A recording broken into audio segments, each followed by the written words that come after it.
এখানে কি ছাত্র শিবিরের ভোটাররা বাসায় চলে গেছে?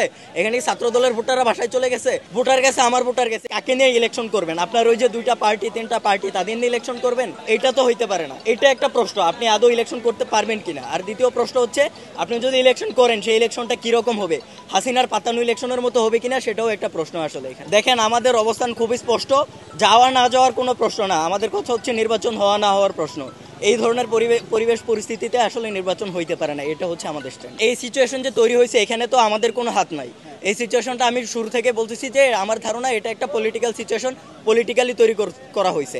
এখন রাজশাহী বিশ্ববিদ্যালয় প্রশাসন যদি কোনো দৈব শক্তির মাধ্যমে এই সিচুয়েশন যদি 3 দিনের মধ্যে ডিল করতে পারে, হ্যান্ডেল করতে পারে, আবার আগের পরিবেশ ফিরে আনতে পারে, তাহলে তো আমাদের নির্বাচন করা নিয়ে কোনো সমস্যা নাই।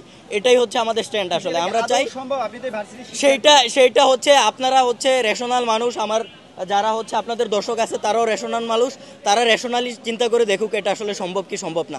আমি আসলে সম্ভব অসম্ভবের প্রশ্নে আসলে যাইতে চাচ্ছি না। রাকসু নির্বাচন বানচাল কোনোভাবে করা যাবে না। এই রাকসু নির্বাচনে হচ্ছে ক্যাম্পাসের যে 30,000 শিক্ষার্থী, প্রত্যেকটা শিক্ষার্থী হচ্ছে রাকসু নির্বাচন চায়। কোনো একটা সিঙ্গেল শিক্ষার্থী আমাকে দেখাইতে পারবেন না যে হচ্ছে বলবে সবার সামনে যে ও রাকসু নির্বাচন চায় না। আমরা যদি সবাই রাকসু নির্বাচন চাই, তাহলে কেন রাকসু নির্বাচন বানচাল হবে, সেটা হচ্ছে আমার প্রশ্ন। আমি তো বললাম, এটা তো এরকম হইতে পারে যে এটা পলিটিক্যালি তৈরি করা হয়েছে, যাতে তাদের স্টুডেন্ট অর্গানাইজেশনগুলো ফাঁকা মাঠে গোল দিতে পারে। এখন দেখেন, কার ভোটার গেছে? ভোটার গেছে, আমার ভোটার গেছে। এখানে জিয়াদ ভাই আছে, ওনার ভোটার গেছে। এখানে কি ছাত্র শিবিরের ভোটাররা বাসায় চলে গেছে? এখানে কি ছাত্র দলের ভোটাররা বাসায় চলে গেছে?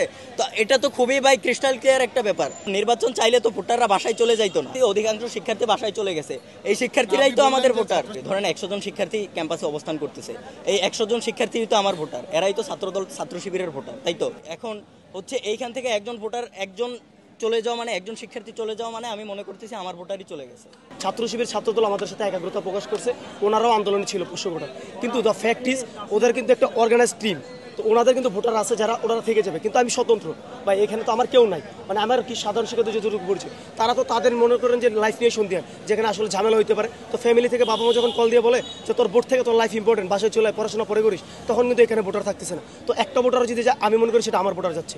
যদি আজকে আমি একটা দলে বাপে নিয়ে থাকতাম, সেক্ষেত্রে কিন্তু আমার অবশ্যই পসিবিলিটি বেশি থাকতো। তো আমি সেটাই বলতেছি, ক্যাম্পাসের অবস্থা আগে সুষ্ঠু স্বাভাবিক করুক, দেন ভোট হোক, এটাই আমার।